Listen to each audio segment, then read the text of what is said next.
이제 누가복음 5장으로 넘어왔습니다. 누가복음 강해로는요 12번째 시간인데요. 여러분들 제가 올 한 해 표어가 이제 기도에 초점을 맞춰서 일부러 누가복음 강해를 다 기도에 초점을 맞춰서 하는 게 아니라요. 신학적인 또 부분이 있습니다. 말씀드린 것처럼 누가복음을 누가 기록했죠? 누가. 또 누가가 기록한 또 다른 책은 무엇이죠? 사도행전. 예. 사도행전은 우리가 너무나 잘 알고 있어요. 기도로 풀어갈 수 있고 성령으로 풀어간다라는 것을 너무나 잘 알고 있기 때문에 누가가 기록한 누가복음 역시 기도에 초점이 분명히 맞춰져 있을 것이다 라는 이 신학적인 관점을 가지고 누가복음을 해석을 하려고 합니다. 여러분, 우리가 오늘 이 누가복음 5장 본문 읽었는데요. 누가복음 5장의 이 전반부의 말씀은 너무나 잘 아는 말씀이죠. 예수님께서 베드로를 부르시는 장면, 이 그물이 찢어지도록 고기가 잡히는 이 장면과 뒷부분은 나병 환자가 고쳐지는 장면이에요. 그래서 많은 분들이 이 부분을 설교할 때 제자도에 관한 설교를 이 본문을 가지고 하나님의 부르심, 예수님의 부르심을 이 말씀을 가지고 설교를 합니다. 뒷부분은 이제 예수님의 치유의 능력, 나병 환자를 고치시는 장면이 치유의 말씀에 관한 설교를 할 때 이 두 본문을 이제 이 본문을 사용을 하죠. 그런데 오늘 본문 역시 저는 기도라는 이 부분에 초점을 맞춰서 말씀을 풀어가려고 해요. 자, 오늘 이 본문의 시작을 함께 한번 볼까요? 1절입니다. 같이 읽을까요? 시작. 무리가 몰려와서 하나님의 말씀을 들을새 예수는 게네사렛 호숫가에 서서라고 합니다. 여러분, 지난 4장의 마지막 부분의 말씀을 기억하십니까? 예수님의 하루를 이야기했어요. 안식일 날 회당에 들어가셔서 가르치시고, 그리고 또 누구의 집으로 가셨죠? 시몬 베드로의 집에 갔는데 그때 마침 시몬 베드로의 장모가 열병으로 누워 있었어요. 열병을 고치시고 회당에서도 귀신 들린 사람을 내쫓으셨지만은 이후에 이제 이 소식을 듣고 안식일이 끝나니까는 병자들을 시몬 베드로 집에 막 데리고 온 거예요. 다 고쳐주셨습니다. 일일이 한 사람 한 사람을 예수님이 쫙 고쳐주셨어요. 여러분, 소문이 어떻게 됐을까요? 쫙 퍼졌어요. 거기 지역이 어디였죠? 모르실까봐 중요한 건데 제 눈빛만 보고 제 얼굴에 쓰여 있지는 않아요. 저만 보고 대답을 안 하시니까 가버나움 중요한 곳이에요. 어성경을 여러분이 하시면은 이 가버나움이 전초 기지로 우리가 베이스 캠프라고 말합니다. 예수님이 이 가버나움 지역을 오셨다가 또 가셨다가 이렇게 해요. 이 가버나움에서 조금 떨어진 곳이 이 게네사렛 호숫가입니다. 지도를 가지고 왔어요. 여러분들이 아무래도 이제 직접 보시면은 도움이 될 것 같아서 지도를 보시면은 갈릴리 호수입니다. 그런데 유대인들은 호수이지만은 이 호수가 없고 물이 귀하니까는 이 갈릴리를 바다라고도 얘기를 하죠. 갈릴리 호수의 그 윗부분이 어디예요? 지금 보이시나요? 가버나움. 거기에서 이제 좀 밑으로 조금 내려오면은 거기가 바로 게네사렛 호수입니다. 그래서 이 게네사렛에서 예수님이 지금 이제 가버나움에서 조금 이동한 거예요. 지도를 이렇게만 보니까는 이렇게 한번 눕혀서 한번 보여드릴게요. 3D로 3D. 그러니까 그렇게 멀지는 않은 곳이에요. 그러니까 무리들이 예수님을 계속 따라왔을 거 아니에요? 그래서 오늘 본문 1절도 보면은 무리가 예수님 말씀 듣기 위해서 막 몰려오는 거예요. 그래서 가버나움에서 지금 게네사렛 호숫가까지 온 겁니다. 지도를 여러 부분으로 좀 보여드리고, 실제 지금 이 게네사렛 호숫가와 여기가 지금 어떤 모습인지 사진으로도 이렇게 제가 찍은 건 아니지만 이렇게 보였어요. 근데 이 게네사렛은 당시 이 히브리 언어로는 이 게네사렛이라고도 하지만 그 옆에가 평지예요. 그래서 긴네렛이라고도 불리었다라고 합니다. 자, 이곳에 예수님께서 오셔서 2절의 말씀을 이제 볼게요. 거기에 갔더니 베드로와 이제 야고보 같이 고기 낚는 이들이 호숫가에 배 두 척이 있고, 여기에서 이제 아마 낚시를 이제 고기를 낚았겠죠. 그래서 어부들은 배에 나와서 지금 뭐 하고 있어요? 그물을 씻고 있는 중인 거예요. 자, 여러분, 그물을 씻고 있다라면은 무슨 뜻일까요? 예? 뭐라고요? 고치고 있다. 또 그물을 씻는 거는 무슨 뜻일까요? 예? 끝났다. 이제 조업이 끝났다는 거예요. 이제 뭐 여러 가지 예전에 했던 일들 이렇게 생각하면요, 그 피시앤칩스 가게에서도 일을 했었거든요. 연어 배달. 그 이제 일을 다 끝내면은 뭐 이제 다 씻어요. 이제 도구들 칼이며 뭐 했던 거 싹 씻어가지고 딱 정돈을 해놓죠. 그러니까 씻는다라는 것은 무슨 뜻이냐? 이제 일이 끝나고 이제 마무리를 하는 그때라는 것이죠. 그걸 어떻게 알 수 있을까요? 오늘 본문 5절의 말씀을 보면은요, 우리가 너무나 잘 아는 부분이죠. 시몬이 대답하여 이르되 선생님, 우리가 밤이 새도록 수고하였으되 어떻게 했다고요? 잡은 것이 하나도 없습니다. 그러니까 이날 일은 완전히 공친 거예요. 하루 종일 밤이 새도록 이제 고기를 낚으려고 했지만은 빈손으로 돌아와서 지금 그물을 씻고 있는 중인 것이죠. 자, 여러분, 우리들의 좀 인생 같아 보이지 않습니까? 하루 종일 일을 해도 뭔가 이렇게 채워지지 않고, 마치 이 뭐라 그러죠? 밑독에 이 깨진 밑독에 물 붓기식. 그러니까 막 계속 하루 종일 일을 하고 해도 채워지지 않고 그런 것 같아요. 요즘 시대는, 그죠? 은행 잔고가 나는 그냥 하루 종일 일한다고 하는데, 가족을 위해서 하는데 뭔가 계속 쌓여지는 것 같진 않고 그냥 계속 흘러가는 느낌. 우리들의 인생 같지 않습니까? 밤이 새도록 일을 했는데 빈 그물이라는 것이에요. 제가 요즘에 호주 갔다 와서, 요번에 이제 호주 갔을 때에 팀 켈러 목사님의 그 C2C, 그러니까 복음과 도시라는 그런 운동하는 그 부분이 한국에서 이제 목사님들이 모여서 그런 그룹이 만들어지고 해서 팀 켈러 목사님의 책을 요즘에 계속 제가 다시 좀 읽고 있어요.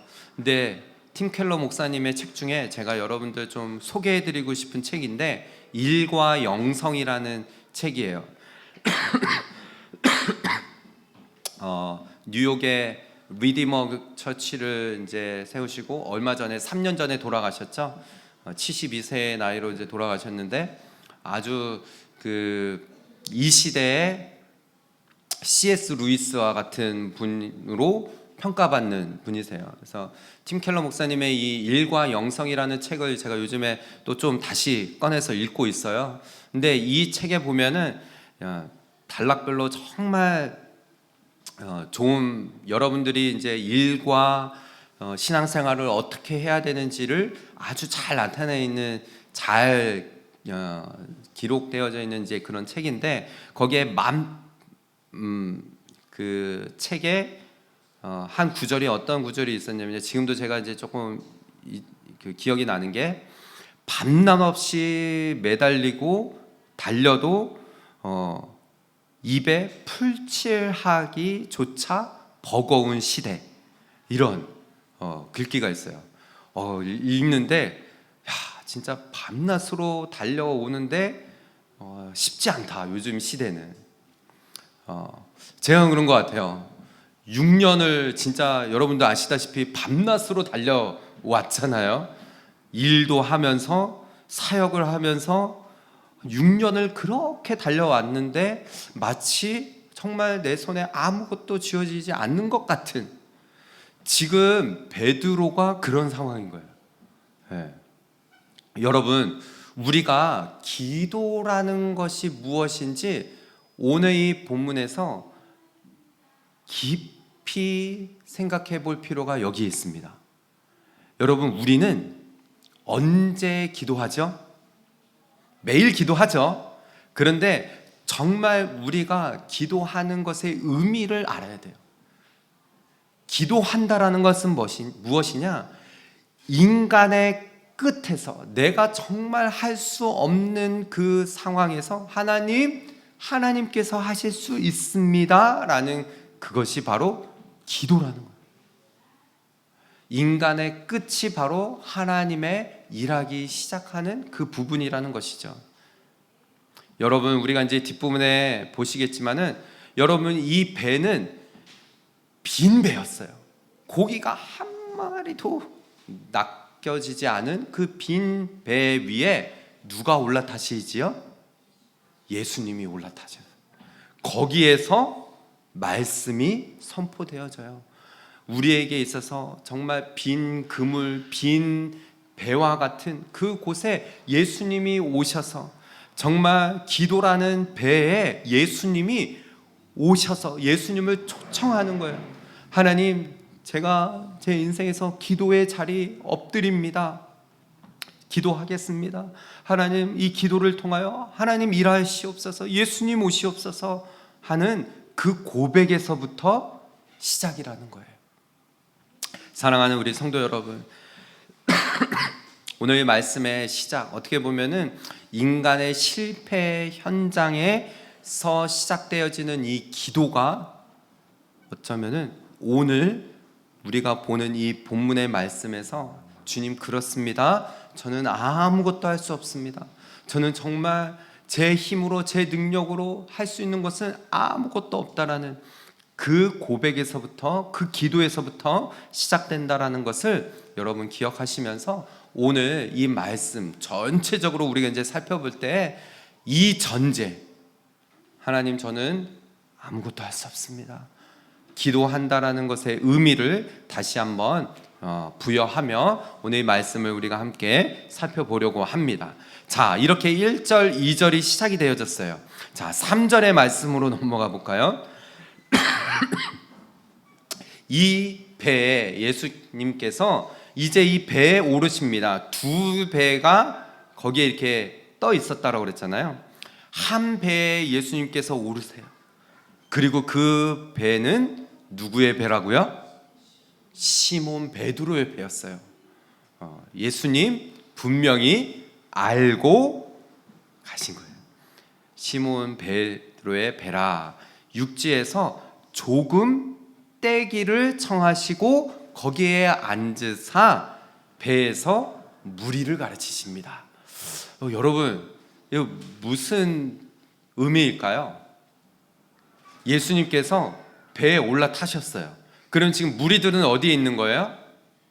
육지에 있고 예수님은 배 위에 앉으셨고 그리고 예수님은 배를 조금 띄어라 라고 하면서 배 육지에서 조금 떨어진 곳에서 그 배에 앉으셔서 무리를 가르치시는 거죠. 예전에도 한번 제가 요한복음 수요 예배 때도 말씀드렸는데 여러분 이것은 그 당시에 지형을 이용한 예수님의 설교 방법이었어요. 그림을 좀 이렇게 준비해 갖고 왔는데 여러분 지금은 이렇게 마이크가 있잖아요. 스피커가 있죠. 그러니까는 몇 명이 이렇게 좀 많은 사람들이 모이면은 제가 이렇게 작게 얘기하지만은 스피커를 통해서 말이 크게 전달이 되어지잖아요. 근데 당시에는 뭐 마이크가 있겠어요, 그죠? 스피커가 없었단 말이에요. 그러니까 당시에 이 물 위에 살짝 떠가지고 조금 떨어져서 거기에서 예수님이 말씀을 하시면은 그 말씀이 울려지는 효과가 일어난 거죠. 그래서 거기에 이제 평지에서 무리들이 이렇게 앉아 있으면은 예수님이 하시는 말씀이 울려서 많은 무리들에게도 들려졌다라는 거예요. 어떻게 보면 예수님의 지혜죠, 그죠? 그래서 육지에서 조금 배를 띄어서 거기에 앉으셔서 무리들을 가르치시기 시작하는 거예요. 그런데 말씀을 다 마치시고 4절입니다. 말씀을 이제 다 가르치셨어요. 말씀을 다 가르치시고 나서 예수님의 방법입니다. 말씀을 가르치시고 나서 이제 또 실전으로 또 보여주시는 거예요. 베드로에게, 시몬 베드로에게 말하는 거예요. 깊은 데로 가서 그물을 내려서 고기를 잡으라는 거예요. 여러분 갈릴리 호수, 여러분 이제 큰 호수 한번 가보신 적 있나요? 우리는 가봤잖아요. 우리는 어디가 큰 호수가 있죠? 타우포, 뭐 로토루아 이렇게 이제 있잖아요. 저는 예전에 남미에 페루에 거의 세계에서 첫 번째, 두 번째로 하는 큰 호수, 티티카카라고 그랬나? 하여튼 기억이 안 나요. 근데 그 호수 안에 사람들이 집을 이렇게 해가지고 그 호수 위에서 집을 짓고 살 정도로 큰 호수였어요. 엄청 큰 호수.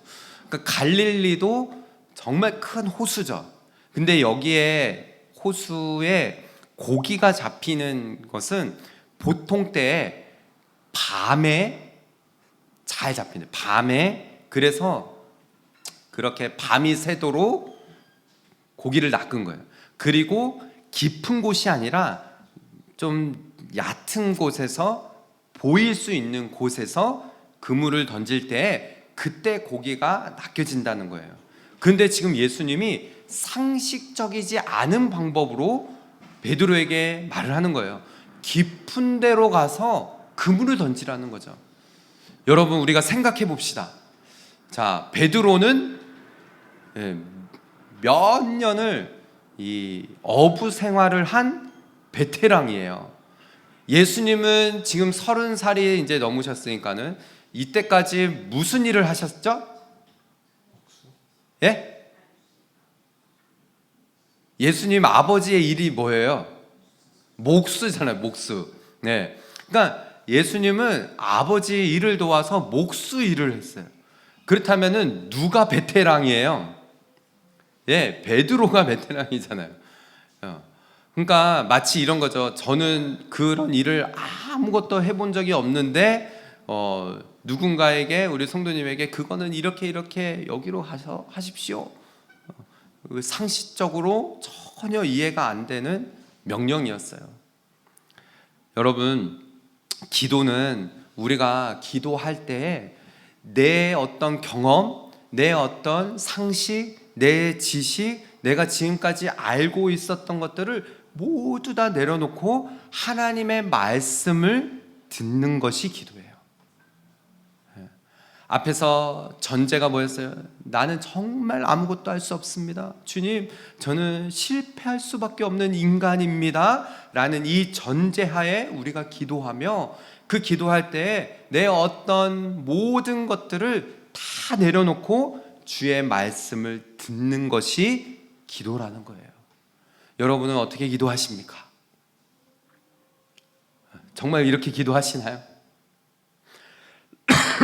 시몬이, 베드로가 이제 5절 말씀을 보시면은 앞에서도 보았지만은 정말 밤이 새도록 잡힌 것이 아무것도 없지만은 어떻게 고백을 해요? 우리가 너무나 잘 아는 말씀이죠.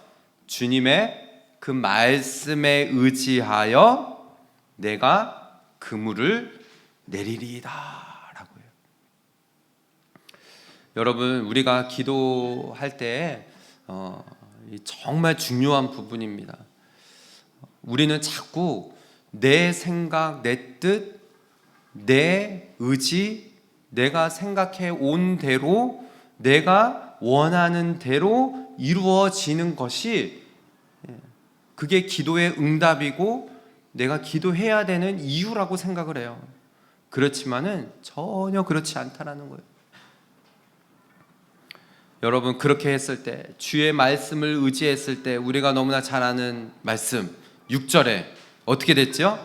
그렇게 하니 고기를 잡은 것이 심이 많아서 그물이 어떻게 될 정도라고요? 찢어질 정도였어요. 그물이 찢어질 정도로 고기가 잡힌 거예요. 놀라운 기적입니다. 물고기를 그 전에 잡아본 이런 베드로와 야고보 뒷부분 보면은 깜짝 놀랄 정도라고 했으니 이렇게 잡아본 적이 없었던 거예요. 그물이 찢어질 정도로 고기가 잡힌 거죠. 베드로가 말씀에 의지하여 그물을 내렸을 때 이러한 놀라운 일들이 일어난 거죠. 여러분, 오늘 이 말씀을 우리가 보면은 우리의 생각은 이제 이렇게 딱 읽으면 어떤 생각이 들죠? 이제 베드로 부자 됐다 그런 거잖아요. 그죠? 예수님 말씀대로 했더니, 예수님 말씀에 의지해서 그물을 내렸더니 이제는 그물에 고기가 막 잡혀지고, 이제 앞으로의 우리의 생각은 어떻게 돼요? 예수님 이제 말씀만 하세요. 어디로 그물을 내리라 하면은 제가 그 말씀 의지해서 제가 거기다가 그물 내립니다. 예수님은 말씀하시고 나는 그물을 던지고, 그러면 우리는 이제 부자가 되어지는 이게 우리의 어떻게 보면은 그림이고 결론이잖아요. 그런데 전혀 그렇지 않다. 여러분, 베드로뿐만이 아니라 그 주변에 있는 사람들이 너무 놀랐어요. 이런 일이 이전에 없었다라는 거예요. 그게 바로 7절이잖아요. 이에 다른 배에 있는 동물들에게 손짓을 합니다. 이거 혼자서 이거 걷어 올릴 수가 없어. 이쪽으로 와서 도와달라고 막 해서 도와줘서 그물에 이제 고기를 막 이제 걷어 올렸더니 어떻게 됐어요? 지금 그들이 와서 다 걷었더니 두 배에 가득 채워진 거예요. 그래가지고 배 위에 그냥 가득 오버플로잉이 된 겁니다. 채워진 거예요. 상상만 해도 너무 좋지 않습니까? 이 고기 다 팔아가지고 이제는 우리 실컷 먹고 잘 살고 부자가 되어져서, 이게 우리들의 생각이라는 거죠. 그런데 여러분, 베드로의 반응을 보아야 되는 거예요. 베드로의 반응이 8절입니다. 시몬 베드로가 이를 보고 예수님 앞에 무릎을 꿇습니다. 무릎 아래에 엎드려서 뭐라고 말해요? 주여 나를 떠나소서 나는 죄인이로소이다 라고 해요. 여러분, 이것이 진정한 우리의 기도의 모습이 되어져야 합니다. 여러분, 앞에서 베드로가 예수님을 뭐라고 불렀어요? 우리가 그냥 지나갔지만은, 여러분, 우리가 지금까지 누가복음 말씀을 쭉 보면은 예수님께서 시몬 베드로의 집에 와서 장모님도 고쳐주셨어요. 그죠? 그리고 지금 여기 이 게네사렛에 와가지고 베드로가 밤새 고기를 낚으려고 했지만은 한마디도 못 낚았어요. 완전 베드로의 인생에 계속 어떻게 보면은 실패의 그런 현장이었어요. 그런데 예수님께서 베드로의 배, 그 두 배에 가득 고기가 채워진 것을 보고 베드로는 예수님을 주여라고 부릅니다. 로드라고 불러요. 5절에 이전에는 뭐라고 불렀어요? 선생님이라고 했어요. 마스터. 여러분, 우리는 기도할 때 자꾸 예수님을 내 삶의 조력자로 여겨요. 내 삶의 주인은 여전히 나고, 내 삶에 무엇이 이루어져야 되고, 내 앞에 닥쳐진 문제, 내 삶의 어떤 성공, 이것을 사용하기 위해서, 이것을 이루기 위해서 예수님을 마치 조력자처럼 여깁니다. 선생님, 마스터. 그런데 지금 베드로는 완전히 바뀌어졌어요. 주여. 어떤 물질적인 수확보다 기적을 행하신 그 주님의 거룩하신 그 주님을 바라보게 되어진 것이죠. 거룩한 그 임재 앞에 선생님이라고 불렀던 그 부른 그 전에 부르던 베드로가 이제는 주여라고 부르며 나는 죄인이로소이다 라고 고백을 합니다. 여러분, 진정한 기도는 깊은 곳에 들어가게 되어지면은 어떤 고백이 이루어질까요? 나의 죄됨이 드러나게 돼 있어요. 나의 죄성, 내가 얼마나 죄인인지 기도의 자리에 나가서 그 앞에 주님 앞에 엎드리며 내가 죄인입니다. 주님, 나를 용서해 주시고 내가 회개합니다. 이 진정한 기도가 있을 때에 주님이 나의 주인 되시고 왕이 되시며 내 삶의 모든 것 되심을 고백하며 진정한 회개가 그 기도 가운데 일어난다라는 것이죠. 사랑하는 우리 오버플로잉 처치 성도 여러분, 저는 저와 여러분이 오늘 이 말씀을 통해서 다시 한번, 여러분, 이것이 단순히 예수님께서 나를 제자로 부르신다, 여러분 생각해 보세요.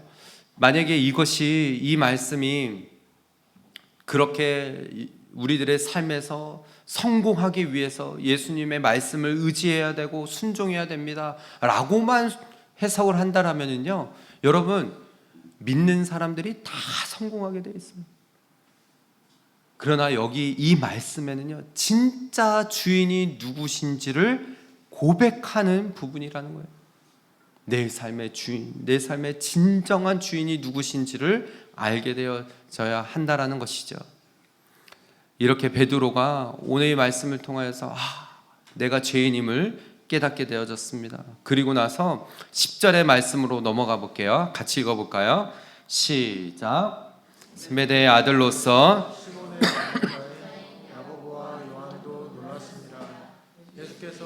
시몬에게 이르시되 무서워하지 말라, 이제 후로는 내가 사람을 취하리라 하시니. 아멘.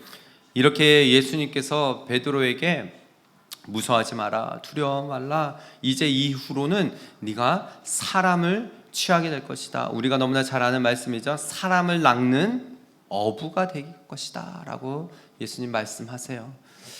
이렇게 자기의 한계를 인정하게 되어지고 주님 앞에 바짝 납작 엎드린 기도자에게는요, 하나님께서 인생의 새로운 사명과 목적을 주시게 되어집니다. 사랑하는 우리 성도 여러분, 저는 저와 여러분이 내 삶이 그냥 왔다 그냥 돌아가는 인생이 되지 않기를 바라요. 나를 진짜 이 땅에 부르신, 나를 이 땅에서 주님을 만나게 하신 하나님의 그 목적을 알고 그 사명을 부여잡고 나아가야 한다라는 것이죠. 베드로가 알게 되어졌습니다. 이제 예수님께서 나를 부르시는구나.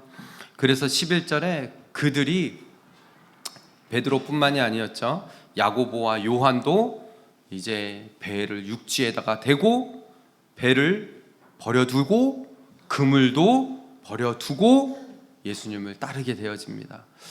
그러면 목사님, 이 말씀 대로 저희도 뭐 다 버려두고 예수님 따라야 되는 건가요? 이제 뭐 다 사역해야 되는 건가요? 여러분 그게 아니라는 거예요. 앞에서 제가 일과 영성이라는 책을 소개해드린 이유가 그거예요. 여러분이 맡은 자리에서 일과 영성으로 신앙생활을 충분히 할 수 있다는 거예요. 나에게 맡겨주신 그 일을 통하여서 하나님께서 왜 나를 이 일을 하게끔 하셨는지 우리는 오늘 이 말씀을 통하여서 깨닫게 되어지는 거예요. 여러분 보세요. 오늘 이 본문 이후로 이제 나병 환자의 이야기가 붙어 있어요. 저는 이게 그냥 따로따로인 줄 알았어요. 그런데 이걸 붙여놓은 이유가 있는 거예요. 오늘 말씀을 함께 이제 이 뒷부분의 말씀을 계속적으로 이어서 보면요, 앞에 부분과 뒷부분이 어떻게 연결이 되어지는지, 어떻게 함께 묵상이 되어지는지 우리가 더 깊이 한번 좀 살펴보려고 합니다. 자, 12절의 말씀을 보세요. 예수께서 한 동네에 계실 때, 이제 이렇게 지나가는 거예요. 가버나움에서 게네사렛, 여기에서 이제 좀 더 다른 이제 깊이 이제 안쪽으로 들어가신 것 같아요. 한 동네에 계실 때 온몸에 나병 들린 사람이 다가옵니다. 예수를 보고 엎드려 구하는 거예요.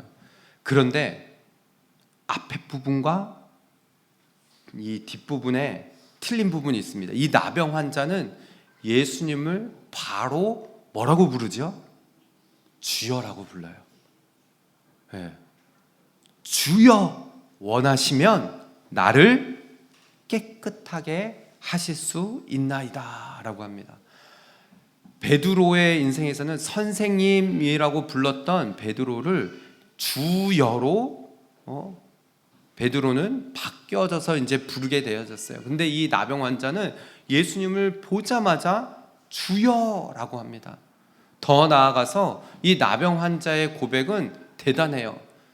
무슨 이야기를 합니까? 주여, 원하신다면, 주의 뜻이라면, 주님이 원하신다면은 나를 깨끗하게 하실 수 있습니다 라고 고백을 하는 거죠. 여러분, 당시에 나병 환자는 이 격리돼서 살았습니다. 우리가 많이 들었겠지만은 이 나병, 우리 한국에도 그랬었죠. 예전에 나병 환자 촌이 따로 있었어요. 그래서 이 당시에는 나병 환자들은 이게 일반 사람들하고 함께 있지 못하고, 함께 만약에 있다면은 지나가게 되어지면은 어떻게 이 나병 환자들이 해야 됐냐면은 부정하다를 외쳐야 되는 거예요. 내 가까이 오지 못하도록. 왜냐하면 이 나병이 옮겨질 수 있으니까는 부정하다 하면서 이 일반 사람들 사이에 지나가게 되어지면은 티를 내야 됐다라는 것이죠. 그런데 이 나병 환자가 예수님이 있는 그곳에, 그 동네에 와서 외치는 거예요. 주여, 주님께서 원하신다면은 나를 깨끗하게 하실 수 있습니다 라는 거죠. 죽음을 무릅쓰고 예수님 앞에 달려와서 예수님이 나의 주인이십니다, 주님이십니다 라는 것을 고백하는 것이죠. 근데 이 말에 더 깊이 들어가면은 여러분 또 다른 뜻이 있습니다. 뭐냐면요, 주님이 만약 원하시지 않으시면, 뭘까요? 뒤에 무슨 뜻이 숨겨져 있는 거죠? 주님이 원하시지 않으면은 저는 괜찮습니다도 포함이 되어 있는 거죠. 여러분, 기도가 그런 겁니다. 정말 우리가 기도의 자리에 나아가서 하나님, 주님이 나의 주님이신 것으로 인하여 저는 만족합니다. 주님이 나의 주 되신 것으로 인하여 저는 충분합니다. 여러분, 이것이 우리의 고백이 되어져야 한다라는 거예요. 이 나병 환자가 그랬어요. 주님이 원하시면은 깨끗하게 하실 수 있습니다. 하지만 뒷부분에 이게 전제되어 있는 거죠. 주님의 뜻이 아니라면은 저는 이대로도 괜찮습니다 라는 거예요. 어떻게 보면 주님께서 원하시기만 한다면은 이 절망적이고 버림받은 나 같은 인생, 이 나병 환자의 인생, 주님 아니고서는 아무런 방법이 없습니다. 간절하죠. 주님 붙들. 그런데 주님의 뜻이 더 중요하다라는 거예요. 주님의 마음이 더 중요하다라는 거예요. 말씀을 준비하면서 그런 마음이 들었어요. 앞에서 말씀드린 것처럼 주님 6년을 달려왔습니다. 일을 하면서 사역하면서 근데 주님 마치 제자리 걸음인 것 같아요 라는 생각도 들 때가 있습니다. 그런데 오늘 이 말씀 준비하면서 그런 고백이 되어지는 거예요. 주님의 뜻이라면 저는 주님 한 분만으로 충분합니다. 그냥 주님 말씀 안에 머물며 주님 예배하고 주님 내 안에, 나는 주님 안에 그렇게 머물면은 저는 충분합니다. 이 고백이 되어지더라고요. 여러분, 우리가 우리의 기도를 그래서 돌아볼 필요가 있는 거예요. 그런데 예수님께서 오늘 이 본문의 13절의 말씀을 보면은 나병 환자에게 어떻게 말하죠? 예수님께서 손을 내미십니다. 그리고 그에게 대시며 이르시되 내가 원하노니 깨끗함을 받으라 하신데 나병이 곧 떠나니라 라고요. 예수님의 그 정결함이 나병 환자에게로 옮겨갔어요. 예수님의 그 치유의 역사가 나병 환자에게 나타난 것이죠. 손을 내밀어 그에게 대셨다라고 합니다. 예수님의 손이 닿는 순간 그 몸의 나병뿐만이 아니라 마음 깊은 곳에 쌓였던 그의 상처와 고독과 아픔이 순식간에 사라진 것이 보여지는 듯 했어요. 여러분, 오늘 이러한 역사가 우리 삶 가운데 일어나기를 소망합니다. 예수님의 만져주심, 예수님의 그 손으로 내 삶을 붙들어 주시고 만져주시고 깨끗하게 치유되어지고 정결케 되어지는 역사, 이것이 주님의 뜻이라면은 주님 행하여 주시옵소서. 이것이 우리의 고백이 되어져야 한다라는 것이죠. 그래서 14절에 예수님께서 그에게 경고하십니다. 아무에게도 이르지 말고 가서 제사장에게 내 몸을 보이고, 당시에 이제 나병이 깨끗하게 되어지면은 제사장에게 가서 보여주고 확인을 받고 깨끗하게 됐다라고 하면은 이제 다닐 수 있게 되어졌어요. 그래서 그것을 예수님 명령하시고 모세가 명한 대로 예물을 드리고 그들에게 입증하라라고 예수님 말씀하시죠. 무슨 뜻이에요, 여러분? 우리가 깨끗하게 되어지면은, 우리가 구원받았다면은 이제는 정말 구원받은 자로서 살아가는 거, 예배하며 주님을 높이며 이제는 나의 주 되신 주님 앞에 기도자의 삶을 살아가는 것이 당연하다라는 것을 말해주는 것이죠. 이 소문이 더 퍼지게 되어집니다. 15절, 이제 막 그 소문은 걷잡을 수 없게 됐어요. 예수님이 베드로에게 명했더니 고기가 막 잡혀졌더라, 나병 환자를 깨끗하게 하셨더라, 고치셨더라. 이 소문이 더욱 퍼집니다. 수많은 무리가 그 말씀 듣기 위해서 떼를 지어서 예수님을 쫓아와요. 병든 자들도 예수님을 병고침을 받기 위해서 예수님을 찾아옵니다. 그런데 오늘 본문의 이제 마지막 16절 같이 읽겠습니다. 예수님 그 상황 가운데 또 이렇게 성경은 말하고 있어요. 16절 시작. 예수는 물러가사 한적한 곳에서 기도하시니라. 아멘. 여러분, 우리가 집중해야 될 부분이 여기에 있어요. 한글로 읽으면은 몰라요. 예수는 물러가사 한적한 곳에서 기도하셨다라고 하는데, 영어 성경으로 보면은 Jesus 그 뒤에 뭐라고 돼 있어요? often이라고 돼 있어요. 한글 성경에는 번역이 안 돼 있는, 예수님께서는 계속적으로 쉬지 않고 often, 습관적으로, 지속적으로, 반복적으로 한적한 곳을 찾으셔서 그곳에서 기도하셨다라는 거예요. 무슨 뜻입니까? 기도를 통하여 이러한 놀라운 하나님의 역사가 또한 계속적으로 일어났다라는 것이죠. 사랑하는 우리 성도 여러분, 오늘 이 시대를 살아가는 우리에게 여러분 어떻습니까? 너무 바빠서 기도할 시간이 목사님 너무 없습니다, 이런 분들이 많으시죠? 근데 여러분, 우리가 돌아봐야 돼요. 여러분, 우리가 정말 바빠서 기도를 못하는 것입니까? 아니면은 기도하지 않기 때문에 내 삶이 더 바빠지는 것일까요? 우리는 홀로 하나님 앞에 서 있는 시간을 철저하게 가져야 돼요. 내 인생은 실패할 수밖에 없는 인생입니다. 내 힘으로 하면은요, 마치 이 빈 배와 같고 빈 그물과도 같다라는 것이에요.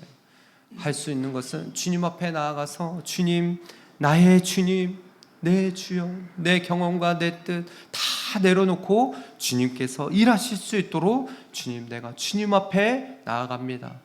이 기도, 주님의 뜻이라면은 주님 일하여 주시옵소서, 나를 깨끗하게 하여 주시고 정결하게 하여 주시옵시고 주님 한 분만으로 만족하며 나아가는 저희들의 인생 되게 하여 주시옵소서. 이 고백을 날마다 하며 나아가는 그런 저와 여러분, 우리 모든 성도들 다 되시기를 다시 한번 주님의 이름으로 축복합니다.